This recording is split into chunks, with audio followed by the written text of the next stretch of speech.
ព្រះសូរិយាយាត្រាត្រចាំងត្រចំយ៉ងចិន្តាភោផំដោយព្រះអង្គប្រទានសុខពេលនេះ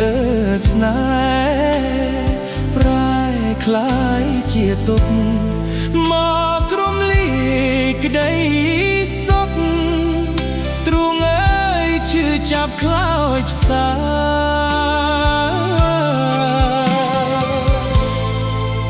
ក្តីស្នេហ៍ខ្ញុំមុំស៊ូបដូចជីវិតតែកម្មអតីតមកពងរត់ឲ្យប្រត់គ្នា